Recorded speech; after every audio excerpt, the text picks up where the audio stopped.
ரிக்ஷாக்காரன் வேடம் 8 வருடம் பாகிஸ்தானில் தங்கி உளவு பார்த்த பலே கில்லாடி. யார் இந்த அஜித் தோவல்? ஒவ்வொரு இந்தியனும் கட்டாயம் பார்க்க வேண்டிய வீடியோ.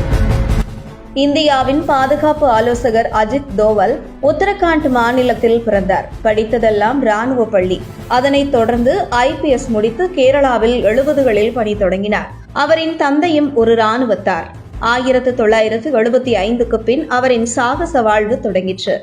சிக்கிமினை கைப்பற்ற அமெரிக்காவும் சீனாவும் பல நாடகங்களை நடத்திய பொழுது தேர்ந்த ராஜதந்திரியாக செயல்பட்டு அதை இந்தியாவோடு இணைத்தவர் அஜித் தோவால். அப்போதைய பிரதமர் இந்திரா காந்தி அந்த சாகசத்தில் தோவாலுக்கு பெரும் இடம் கொடுத்தார். 1980களில் உளவாளியாக மிசோரம் மாநில சக்திகளுக்குள் ஊடுருவி அவர்களை நம்ப வைத்து பர்மாவில் இருந்த அவர்களின் வேர்களை கண்டறிந்து இந்திய அரசுக்கு தெரியப்படுத்தி அஜித் தோவால் தப்பி வந்ததெல்லாம் மாபெரும் சாகசம்.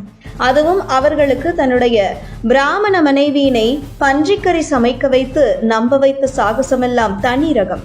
அங்கே மிசோர் என்னும் எதிரிகளின் இயக்கத்தில் ஊடுருவி அவர்களை குழப்பி அவர்களை ஒழித்து கட்டியது இன்றும் உளவுத்துறையின் பாடமாக திகழ்கிறது. இந்திரா காந்தி பிரதமராக இருந்தபோது அஜித் தோவலை பல ரகசிய ஆபரேஷன்களுக்கு பயன்படுத்தினார். அதாவது இந்திரா படுகொலைக்கு பின்னும் காலிஸ்தான் அடங்கவில்லை. 1986 மற்றும் 1988 பொற்கோவிலை கைப்பற்றி மறுபடியும் சவால் கொடுத்தார்கள்.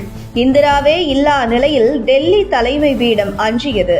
பொற்கோவிலுக்குள் என்ன நடக்கின்றது என தவியாய் ராணுவம் தவித்த நிலையில் களத்துக்கு வந்தார் அஜித் தோவால். ரிக்ஷாக்காரன் வேடத்தில் சுற்றி காலிஸ்தான் இயக்கத்தில் தான் பாகிஸ்தான் உளவாளி என ஊடுருவி அவர்கள் பஞ்சாப் கோவிலை முற்றுகையிட்டிருந்த பொழுது கோவிலுக்குள் சென்று உளவு பார்த்து இந்திய ராணுவத்திற்கு தகவல் சொன்னதெல்லாம் மாபெரும் தேசிய சேவை. உள்ளே 200 எதிரிகள் இருப்பதை பார்த்து வந்த அஜித் தோவல் அவர்களுக்கு நீரும் மின்சாரமும் கிடைக்காத வகையில் அவர்களை மடக்கி ஆபரேஷன் பிளாக் தண்டரை வெற்றிகரமாக நடத்தி கொடுத்தார். இந்தியா அவரை கொண்டாடியது. பாகிஸ்தான் வெறுப்பாக பார்த்தது. பின்னாளில் காலிஸ்தான் அவரை குறிவைத்து தேடியும் சிக்கவில்லை. பஞ்சாபுக்கு பின்பே காஷ்மீருக்கு வந்தார் தோவல்.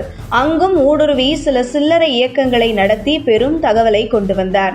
இந்தியாவுக்கு காஷ்மீர் தீவிரவாதத்தை முழு வடிவமாக காட்டி கொடுத்தவர் அவரே. இன்னும் ஆழமாக உளவு பார்க்க பாகிஸ்தானில் 8 ஆண்டுகள் உளவாளியாக அவர் பணியாற்றியது இன்றும் பாகிஸ்தானியராலேயே ஜீரணிக்க முடியாத விஷயம். ஆம், அவர் இஸ்லாமியராக மாறி பாகிஸ்தானி பெண்ணையே மனம் முடித்து மகா கில்லாடித்தனமாக உளவு பார்த்து தகவல் சொன்னார். அந்த வகையில் ரவீந்திர கௌஷியும் தோவலும் மிகப்பெரிய சவாலை உயிரை பணயம் வைத்து எடுத்தவர்கள். ஆனால் கௌஷிக் சிக்கிக் கொண்டார், தோவல் சிக்கவில்லை. எனினும் கௌஷிக் கைதுக்கு பின் உஷாரான பாகிஸ்தான் தோவலையும் கைது செய்யும் வாய்ப்பு இருந்தது. காரணம், கம்மல் அணிந்த, அதாவது காது குத்திய வடு தோவல் காதில் இருந்தது. இதை பார்த்த சில பாகிஸ்தானியருக்கு சந்தேகம் வரும் முன், தோவல் ஒரு இந்து எனும் சந்தேகம் வரும் முன் தன் காதையே பிளாஸ்டிக் சர்ஜரி செய்து மாற்றினார். அட்டகாசமான வித்தை இது. அதன்பின் பாகிஸ்தானில் இருக்கும் வரை அவருக்கு சிக்கல் இல்லை. பாகிஸ்தானின் உருது மொழியினை எல்லா ஸ்லாங்கிலும் பேசியது மகா ஆச்சரியம். பாகிஸ்தானின் அணு மையங்கள் உள்ளிட்ட எல்லா தகவலையும் திரட்டி வந்தவர் அவர்தான். ஆனால் இந்திராவுக்கு பின் வலுவான தலைமை இல்லாததால் இஸ்ரேல் பாணியில் பாகிஸ்தான் அணு உலைகளை தகர்க்கும் வேகம் இந்தியாவுக்கு இல்லை. அவ்வகையில் தோவலின் உழைப்பு வீணானது. ஆனாலும் பாகிஸ்தானில் மாபெரும் உளவு வலையினை பின்னி வைத்தார் தோவல். அந்த வலை இன்றும் உண்டு.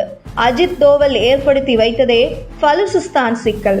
இன்று பாகிஸ்தானின் மிகப்பெரிய சிக்கலாகவும் தற்பொழுது அத்தேசம் உடையும் அளவிற்கு பலுசிஸ்தானில் இந்திய பிடியினை இறுக்கி வைத்தவர்தான் அஜித் தோவல். 80 வயதில் சுமார் 56 வருடங்கள் பாதுகாப்பு பணியில் நீடித்துக் கொண்டிருக்கும் அஜித் தோவல் சாதனை சாதாரணம் அல்ல. இன்னொருவனுக்கு இந்த அபார உழைப்பும் அர்ப்பணிப்பும் சாத்தியமே இல்லை என்பது குறிப்பிடத்தக்கது.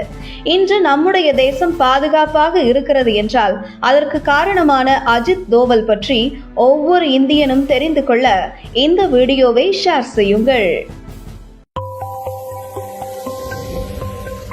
உங்கள் தின சேவல்.